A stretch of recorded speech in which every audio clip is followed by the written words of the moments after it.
welcome to the week 3 lecture video. We are going to be talking about marketing theory today.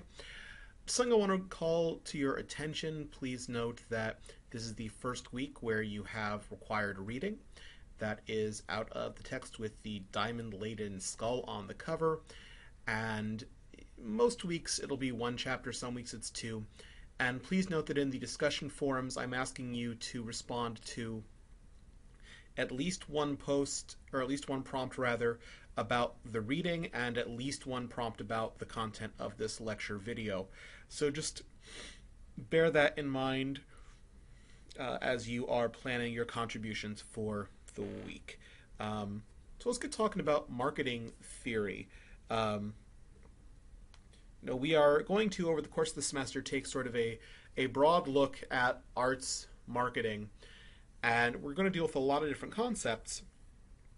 We're talking about marketing theory, or really kind of any theory. We are looking at a means of understanding something. The way this was explained to me, and I think it's a great way to think of it, is when you're building a house, you don't just throw siding and shingles and a door together and hope they all come together to make a house. We all know they're vital components of a house, but you need something to bring it all together. When you're building a house, you start with a wood framework. And it's on that framework that you hang the other components to build a house, to bring it all together. And that's what we're talking about when we're talking about theory here. Marketing theory is a way to understand marketing. It doesn't just mean an idea.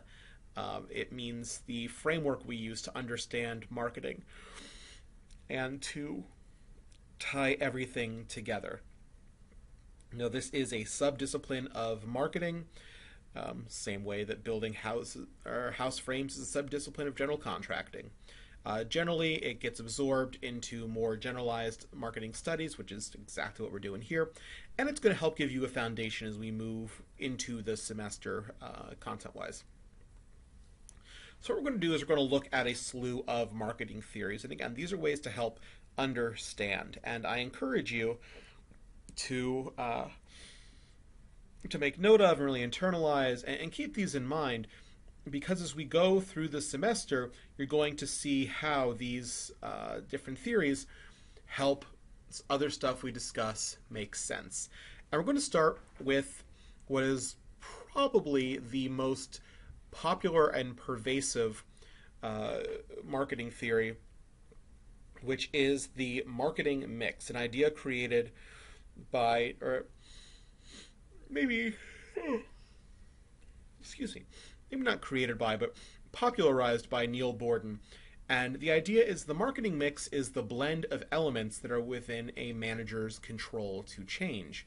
There are certain things which you can't change. They tend to be very consumer side. But there are elements which you as a manager or marketing manager have control over. And E. Jerome McCarthy, who I am incredibly partial to simply because of his wonderful middle name, summarized these elements as the 4 P's of marketing: price, product, place, and promotion. The idea being that as a manager, you can control how much something costs, you can control the nature of the product, you can control where it's available, and you can control how it is promoted. Being a fan of alliteration, you thought, okay, well, we can frame all of these things with a word that begins with the letter P. And so the 4 Ps are probably the most popular iteration of the marketing mix. Now, there are those who argue that in addition to the 4 Ps, there are 3 additional ones, which from a more contemporary perspective you need to include, and they are process, that is, how is something made, people, who is involved, and physical environment, what is its effect on its surroundings, or the surroundings from whence its resources came. Now, there are those who will argue that in the world of nonprofits, while the 4 Ps that McCarthy coined are still kind of applicable, there are 4 Ps which are distinct to the world of nonprofits, and they are purpose, that is, your mission, They are presence, that is, where are you active? Proximity, um, sort of metaphorical closeness to an availability, and partnerships. Who do you work with to maximize your resources? Um, Now, there's also a case to be made, and I'm frankly a proponent of the idea that the four P's from McCarthy and the four nonprofit P's really kind of mesh together because it's very hard to say things like um, price and promotion don't belong with nonprofits.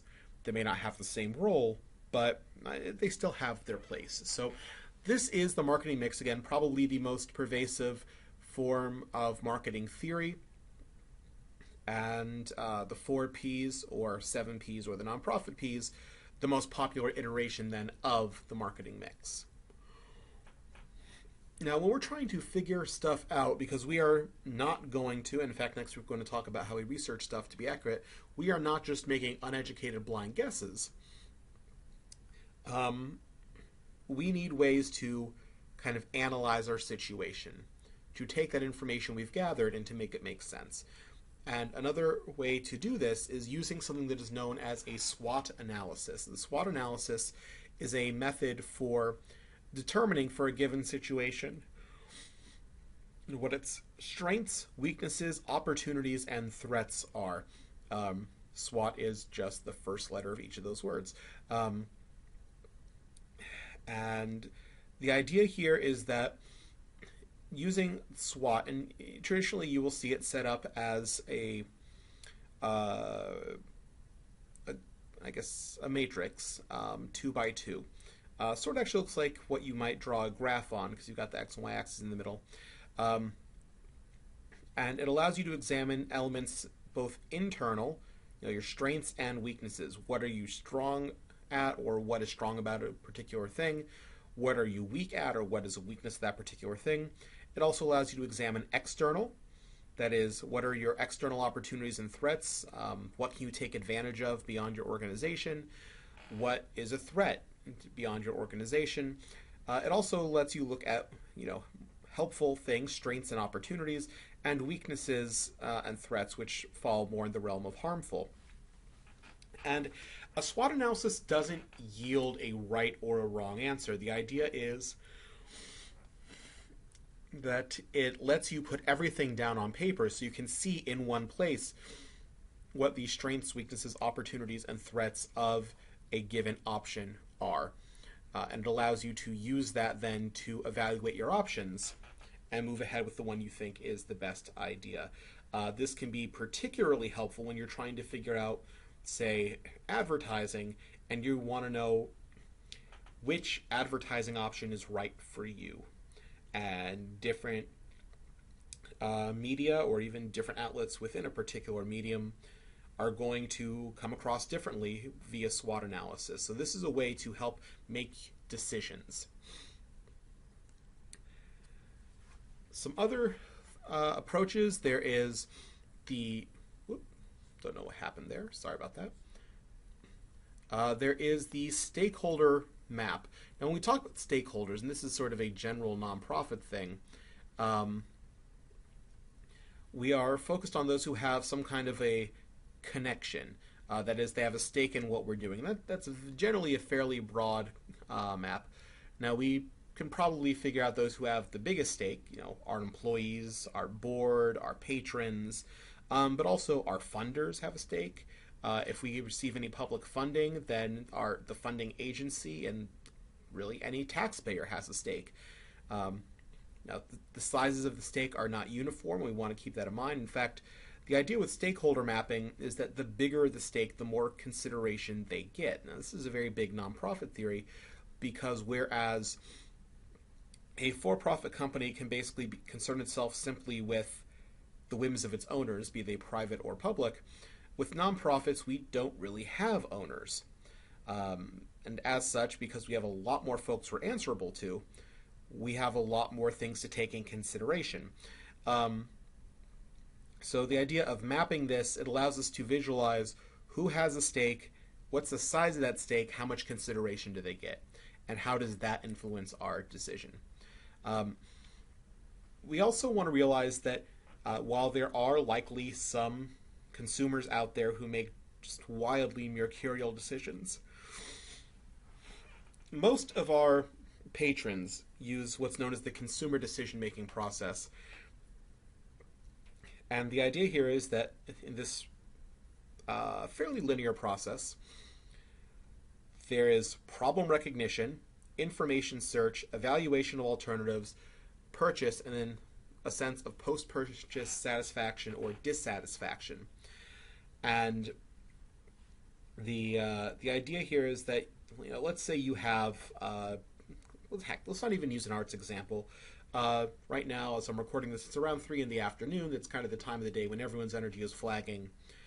So let's say my problem at the moment is I need some kind of a pick-me-up. Information search. Okay, well, I can draw from experience, but let's say that I had never experienced this before, and I want to know what can I do that will that can help give me some energy, a little bit of a kickstart in the mid-afternoon. And I'll find, okay, well, you can go for a sugar rush like a candy bar. You can go for something a little more long-term like a Cliff Bar or granola bar. You can use caffeine instead. Or maybe you can just try to psych yourself into it. We've searched for information. We've searched for various options. Evaluation of alternatives is where we look at those options and say, okay, which best suits our needs? So while I need some energy now, I don't necessarily want to have a hard crash shortly thereafter. So we can get rid of a candy bar and, as much as it pains me to say, probably take a pass on the coffee. So I'm down to like a granola or a Cliff Bar, or psyching myself up to get through it. Since energy is kind of low, just trying to will myself into an extra bit of energy seems like it would require more energy than I have. So, okay, I've evaluated. I'm going to go ahead and buy myself a Cliff Bar. So there's a sense of purchase. Or not a sense of purchase. I'd make a purchase. Then the final process is, did that work? Did it make me happy? Was I satisfied or was I dissatisfied? Now, I happen to like Cliff Bars, and I know that they tend to do the trick for me. In fact, when I occasionally teach 3-hour night classes, I'll usually have a Cliff Bar beforehand to help get me through.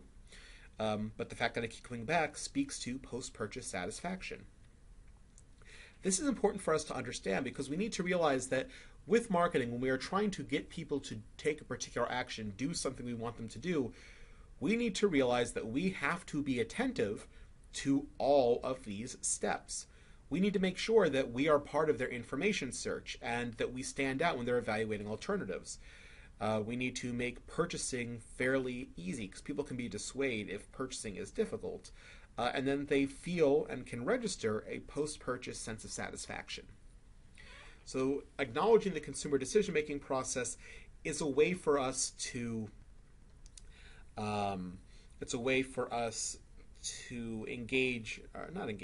understand and acknowledge how our patrons, how our consumers are making the decisions and deciding to act on what hopefully we're asking them to do. Another way, and we're moving into some more visual theories now. So for those of you who are visual learners, hopefully this connects more than some textual stuff. The idea of the marketing environment, and this is not entirely different than the stakeholder map. But there's the idea that, you bring in our good friend the cursor, here in the middle we have us, the company. We are what we are. Now, we exist in both a micro environment and a macro environment. For those of you who've studied economics, you know that when you're talking about microeconomics, you are talking on an individual or like a one company basis. It's fairly straightforward as a way to understand exchange. When you look at macroeconomics, you are looking at stuff on a much larger scale, on like a city or a regional or a state or a national scale. And when we're looking at the environments here, we're kind of thinking the same way. We look at microenvironment. We look at our suppliers and our distributors and our competitors and our customers. These are the groups with which we directly interact. With microeconomics, it's who gives what to whom and what do they get in return. Here we are looking at our direct interactions. And their wants and needs and capabilities, or lack thereof, shapes what we do. We look at the macro environment. These are things going on that we may not directly interact with, but also shape what and how we do. So if there's a change in the economic environment, or a social or cultural shift, or a big technological thing, while that may not directly interact with us, that may well change how people interact with us. So for instance, with technology, it's really only been in the last decade that we've seen most people walking around with essentially a high-end computer in their pocket capable of doing just about anything a computer can do. In the last decade, it's also become harder and harder for arts marketers to try to convince people that with that kind of power and entertainment capacity in their pocket, they should come see us instead. So Apple, they're not one of our, they're not part of our microenvironment. They're not a direct connection, but the sort of revolution they led with the iPhone and then everything that came thereafter, that is part of the macro environment in which we operate. And understanding that and understanding the need to work with the stuff going on around us, that is understanding the marketing environment. In fact, I'm actually going to jump a little out of order here, because you'll notice looking at the idea of a PESTLE analysis, stands for political, economic, social, legal, environmental, and technological. These are the 6 environments, the sort of macro environments. And the idea is, it's sort of like the SWOT analysis, it's not going to yield a right or a wrong answer, but rather it's going to give you an understanding of how each of these 6 environments affects you and the sort of stuff you're going to have to do to adapt to it. You'll notice that a lot of companies, now there are some companies who advertise and market now basically the same way they've been doing it since they were founded. You also have a lot of companies which are finding new and different ways to go about it. And again, it's because of the PESTLE elements, whether it's political or economic or social, legal, environmental, or technological. So this is fairly related to the idea of marketing environment. It's just a slightly more analytical approach. Something we're going to talk a bit about further on is the idea of market segmentation. And the idea with market segmentation is that rather than, let's use Houston as an example, rather than saying, well, we're just going to try to reach 2.5 million people all at once, that is a heck of an undertaking and basically impossible. But if we start breaking those people into groups based on areas where they're similar, then suddenly it becomes a bit easier. And there are any number of segments we can break market into based on elements behavioral, psychographic, or profile. So like behavioral, who is in something for a particular set of benefits? Why are they purchasing something? A great example for that one is, I grew up in New York and I've previously lived in Ohio and Virginia. And in that case, when someone is buying a sort of, I don't want to say over-the-top floofy dress, but kind of, usually it's for a wedding or for prom. If you are selling that kind of dress down here, you also realize that you have a substantial quinceañera market. And so you may want to market to people who are buying those dresses, which could be used for other occasions, and market specifically to the folks who are buying it for a quinceañera. Other behavioral things, purchase behavior, that is, how do people do it? How do people use a product? What are their perceptions and beliefs? Psychographic, this is basically a little more based on, I don't even quite know how to describe this. They're basically elements of personality which aren't hard and fast. So like your lifestyle, how you live, your personality type, and slightly more straightforward profile elements, your demographic, your socioeconomic station, your geographic or your geographic area, and these can be combined to micro segment even further. So let's say Geographic. Okay, well, let's, for the sake of convenience, say you live like inside the 610 loop. Well, just inside the 610 loop, you have a number of people and a diversity that frankly puts most other cities in their entirety to shame. So if we said, okay, we want to focus on people in that geographic area inside the 610 loop, um, who are 25 to 45. Okay, well, that's demographic right there. And they are looking for social experiences. Okay, well, that's benefits sought. Uh, and they are early adapters or early adopters. They really like to be on new stuff when it drops. Okay, that's kind of lifestyle right there. We're drawing from consumer segmentation to take all the people in Houston, and we've narrowed it down by geography, to inside the 610 loop. We've narrowed that down by demographic, 25 to 45. We've narrowed that down to benefits sought, and then narrowed that down based on lifestyle or personality. And the idea here is that when you are able to do the segmentation, you are able to craft marketing which really speaks to those specific individuals. It is almost impossible to come up with something that is going to appeal to 2.5 million people. But if you can break that down into a few thousand really similarly inclined people, then you can make a more direct connection, and you can do it via the avenues that they consume their media. Um, so bear that in mind with market segmentation. And in fact, there's a fighting chance you've never thought about this before. A fair amount of the ads that you see on a regular basis aren't being seen by people who don't necessarily look, think, or act like you. Because when you are being marketed to, you are being segmented. Moving on, if you have taken a psychology class, then you have likely experienced or come across Maslow's hierarchy of needs. And this is basically a way of understanding that there's a lot of stuff we like and we need in life, and they're not all necessarily of equal importance. And so Maslow said, okay, at the very bottom are our physiological needs. These are the things we must have as living beings to survive. You must have food. You must have water. You must have some kind of shelter from the elements. Just above those that you need to survive are the things that will help keep you alive. Safety. These are grouped together as physical needs.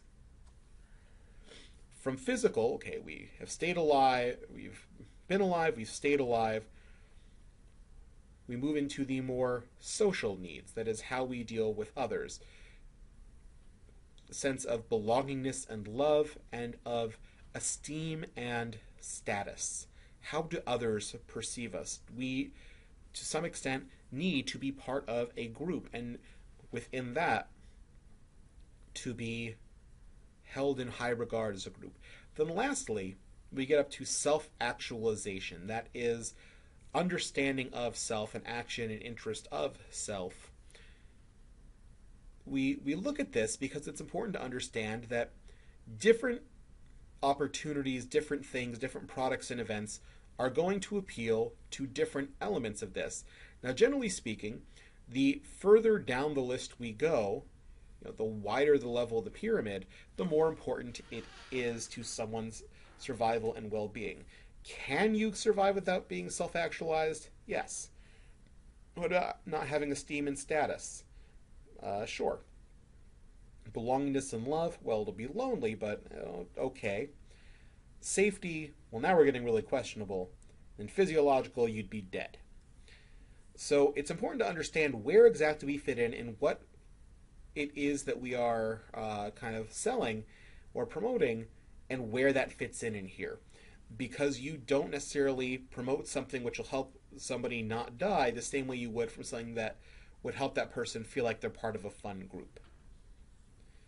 All right, the last one we have is think, feel, do. And this is a way of understanding how exactly we carry people from initially thinking about something all the way through doing something. And because we want people to take particular actions, that's the heart of our marketing. This is important, and I like this graphic the way it's set up like a little staircase. So starting with thinking, we want to know that people have awareness. It is really hard to have an opinion or to take action on something where you are just not aware of it. From awareness, we move to knowledge. It is one thing to know something exists. It's another thing to know anything about it. Um, a good example here is I know that Cardi B is a recording artist, and I know that she had a big hit last year with Bodak Yellow. Aside from that, I know nothing. I know not from when she came. I know not from with whom she associates.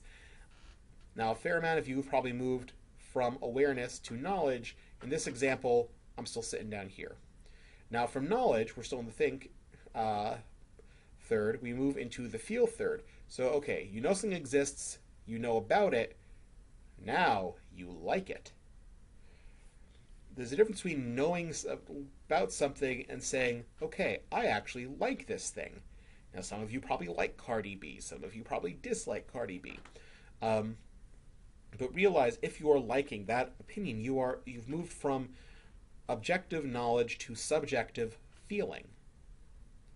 Now, once you like something, from there we move up to, well, that is your preference. You will seek it out. That is what really works for you. That is kind of the top of that particular heap for you. From there, we move into conviction. That is where you so prefer something you feel compelled to action. As you might notice, we're now in the do third. And so from conviction, we finally move up to purchase. So this is a distinctive way of conceptualizing how we take somebody from just learning about an opportunity through actually purchasing, or since this graphic was created with a for-profit thing in mind, through maybe donation or through volunteering. The same process applies, just they may not necessarily be purchasing something. So those are marketing theories, and again, it's a sampling of them that I think are useful for what we're going to be talking about and the way we're going to be talking about it. There are books and books and books of these things just kicking around. So if you're interested in looking at more, if you go to the school library website and run a search for marketing theory, you will find articles, you'll find books. I encourage you to dive in and see what else is out there. Remember, these are the frameworks which help explain and tie together the ideas that we're going to cover this semester.